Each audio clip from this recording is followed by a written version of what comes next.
तो दोस्तों YouTube पर आपने बहुत सारी ये वीडियोस देख रखी होंगी जहां पर आपको एयरटेल के अंदर मिल रहा है 5G और उसमें आपको स्पीड देखने को मिल रही है करीब 1.5 1.7 Gbps तक की। लेकिन क्या आपको इससे खुश होना चाहिए? क्या 5G इतनी स्पीड दे सकता है और हमें कब तक इतनी स्पीड रियल वर्ल्ड में मिल पाएगी? आज की वीडियो में इन सारी चीजों पर बात करेंगे क्योंकि वहां पर आपको एडवर्टीजमेंट सर्व करा जा रहा था। सच्चाई हम बताते हैं। देखो, भले ही 5G का भी स्पेक्ट्रम ऑक्शन न हुआ हो या फिर अभी कोई भी ऑफिशियल गवर्नमेंट की तरफ से न्यूज नहीं आई हो, लेकिन एयरटेल या जियो का लगा लो आप, जो 5G का डेवलपमेंट फेज है वो बिल्कुल लास्ट फेज में चल रहा है। तो इसी वजह से एयरटेल ने सोचा कि जब हमारी टेस्टिंग फेज चल ही रही है तो क्यों ना इसको एडवर्टाइज भी करा जाए। लेकिन क्या आपको वाकई में इतनी स्पीड मिलेगी? इसका आंसर है हाँ और नहीं। देखो, अगर आपको इसको डिटेल में समझना है तो मैंने दो वीडियो बना रखी है। एक जहां पर मैंने बताया है कि 5G कैसे अलग अलग उस पे काम करेगा, एक आपका सब 6 गीगाहर्ट्ज पे, एक आपका मिलीमीटर वेव पर। दूसरा मैंने बता रखा है कि कैसे स्टैंड अलोन नेटवर्क्स क्या होते हैं, नॉन स्टैंड अलोन नेटवर्क्स क्या होते हैं। तो ये सारी चीजों को इन डेप्थ में समझने के लिए आप ये दो वीडियो हमारी देख सकते हो। लेकिन अगर आपको सिंपल जानना है तो आप ये समझ लो केवल इतना कि 5G जो है वो एक 5G हाई स्पीड पे काम करेगा, एक 5G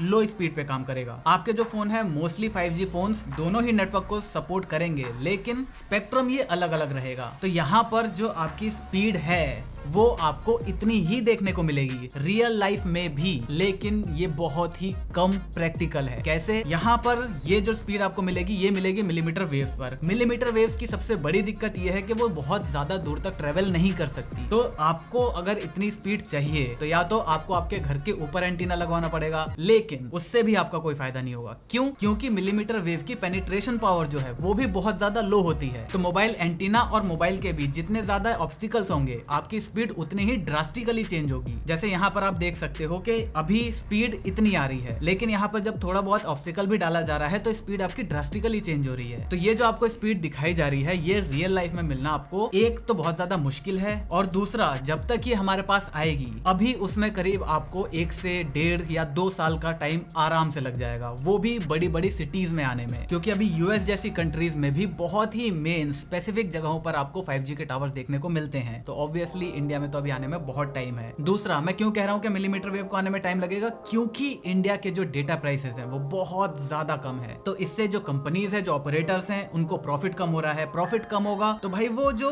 स्टैंडर्ड जो आपका हार्डवेयर लगता है वो कॉस्ट तो लगानी है ना। तो ऑब्वियसली हार्डवेयर के कॉस्ट को निकालने में भी उन्हें टाइम लगेगा, तो उसको इंप्लीमेंट करने में भी उन्हें टाइम लगेगा। और जो आपकी दूसरी स्लो स्पीड वाला जो 5G है वो आपको करीब करीब दे देगा 100 Mbps के आसपास। क्या आपको 100 Mbps रियल लाइफ में मिल पाएगी? मेरे हिसाब से शायद। क्यों? क्योंकि अभी रिसेंटली एयरटेल ने ये बिल्कुल साफ कर दिया है कि हम अपने प्लान्स को बढ़ाने वाले हैं, जो भी उनके टैरिफ प्लान्स हैं। अभी मार्केट में अगर आप देखोगे तो डुओपोली चल रही है, जियो और एयरटेल, यही दोनों है मार्केट में। तो अब एयरटेल पे इतना भी ज्यादा रिस्क नहीं है अगर वो अपने प्लान्स को बढ़ा देते हैं। अगर वो बढ़ाएंगे चांसेस है कि जियो भी बढ़ाएगा। अब अगर प्लान्स बढ़ जाते हैं तो ऑब्वियसली पैसा ज्यादा आएगा। पैसा ज्यादा आएगा तो वो लोग हार्डवेयर अच्छा इस्तेमाल कर सकते हैं। मैंने एक वीडियो और बना रखी है जहां पर मैंने बताया कि क्यों इंडिया के अंदर आपको 4G में ना के बराबर स्पीड मिलती है। तो इसीलिए जब आपका हार्डवेयर इंप्रूव होगा तो आपको जो एक्चुअल स्पीड्स हैं उसमें भी थोड़ी बढ़ोतरी देखने को मिल सकती है। ये पूरे इंडिया में आने में कितना टाइम लग जाएगा? मेरे हिसाब से तो अभी ऑक्शन भी नहीं हुआ। ऑक्शन होने के बाद भी पूरे इंडिया में स्लो 5G वाला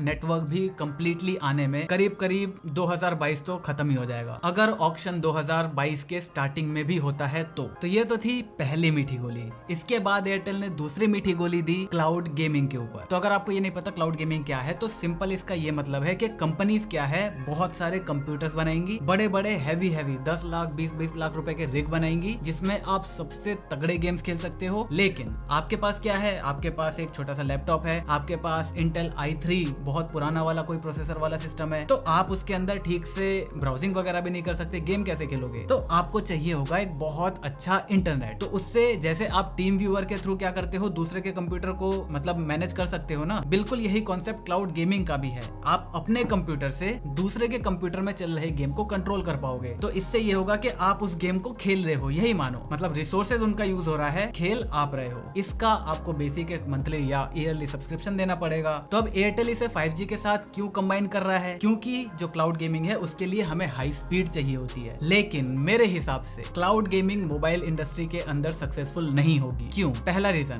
क्लाउड गेमिंग के अंदर कौन से गेम्स खेले जाएंगे? हैवी गेम्स जो आपका सिस्टम या आपका फोन जो है वो हैंडल नहीं कर सकता। तो यहाँ पर सबसे पहले तो कंप्यूटर गेम्स जो आते हैं बड़े बड़े, उनको आप अपने मोबाइल में खेल पाओगे। प्रॉब्लम इसकी क्या है कि जितने भी FPS गेम है वो आप यहाँ पर इतने अच्छे से नहीं खेल पाओगे, क्योंकि वहां पर लेटेंसी बहुत ज्यादा रहती है। आपने अपने मोबाइल से गोली चलाने का इंस्ट्रक्शन दे दिया, अब ये उस कंप्यूटर तक जाएगा इंस्ट्रक्शन, फिर वो कंप्यूटर गोली चलाएगा, फिर उसके बाद आपको वो चीज रिसीव होगी। तो यहाँ पर लेटेंसी काफी ज्यादा है। इसी वजह से FPS गेम्स खेलना यहाँ पर थोड़ा ज्यादा मुश्किल है। लेकिन बात करते हैं अगर स्टोरी गेम्स की, तो स्टोरी गेम्स खेलने का मजा ही तब है जब आप उसे जियोगे। अगर आप उसको जी ही नहीं पा रहे तो उसका सेंस ही नहीं बनता स्टोरी गेम खेलने का। और मोबाइल स्क्रीन के अंदर हमें पता है छोटी सी स्क्रीन है, क्या ही आप जियोगे। तो यहाँ पर किसी भी गेमर से अगर आप पूछोगे तो वो कभी भी रिकमेंड नहीं करेंगे कि आप किसी छोटी स्क्रीन पर एक स्टोरी गेम को खेलो। तो ये थी आपके कंप्यूटर गेम्स की बात। लेकिन चलो भाई, एयरटेल ये कहता है कि आप सस्ते फोन्स के अंदर अच्छे अच्छे बड़े बड़े मोबाइल गेम्स खेल पाओगे, जैसे आपका Asphalt 9 हो गया, BGMI हो गया। ये सारे गेम्स आप 8,000 10,000 के फोन में खेल पाओगे। ठीक है, मान लिया। लेकिन आप सच बताओ, क्या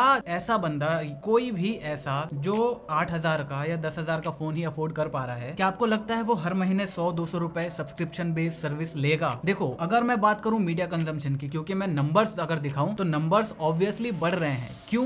क्योंकि लॉकडाउन की वजह से सब घर बैठे हैं। सब्सक्रिप्शन बेस्ड सर्विसेज अभी हमारे पास जो है वो मीडिया कंजम्पशन के लिए है, वो नंबर्स बढ़ रहा है। लेकिन अगर मैं गेमिंग की बात करूं, क्लाउड गेमिंग की बात करूं, तो यहाँ पर ये कोई ऐसी चीज नहीं है जो आपके सिस्टम के अंदर चलेगी ही नहीं। 8,000 10,000 के फोन के अंदर चलेगी ही नहीं, ऐसा थोड़ी है। चलेगी, लेकिन अटक अटक के चलेगी। उस अच्छे एक्सपीरियंस के लिए मुझे नहीं लगता इस प्राइस के अंदर जो भी फोन खरीदेगा वो 100 200 300 रुपए देने के लिए तैयार है हर महीने। आप नीचे कमेंट करके बताओ कि क्या आप क्लाउड गेमिंग के नाम पे अपने फोन के अंदर, ताकि आप बेटर गेम खेल सको, उसके लिए आप क्या ये प्राइस देने के लिए तैयार हो? तो इस वजह से भैया ये भी कॉन्सेप्ट मेरे हिसाब से तो ठीक नहीं है। दूसरे रीजन की अगर मैं बात करूं, चलो आप मोबाइल गेम नहीं खेलना चाहते, कोई बात नहीं, आप कंप्यूटर गेम ही खेलना चाहते हो, तो भी यहाँ पर दिक्कत है। क्या दिक्कत है कि जो हमारा गेम डिजाइन करा है, जिस डेवलपर ने डेवलप करा है, उसने उसे माउस और कीबोर्ड के लिए ही बनाया है। आप उसे टच जेस्चर से उतने अच्छे से कंट्रोल नहीं कर पाओगे, आप उसके सारी फंक्शनैलिटी को यूज कर ही नहीं पाओगे टच जेस्चर से, कितना कर लोगे? तो ये भी एक दिक्कत है। इसके बाद हाँ, ये जरूर हो सकता है कि जो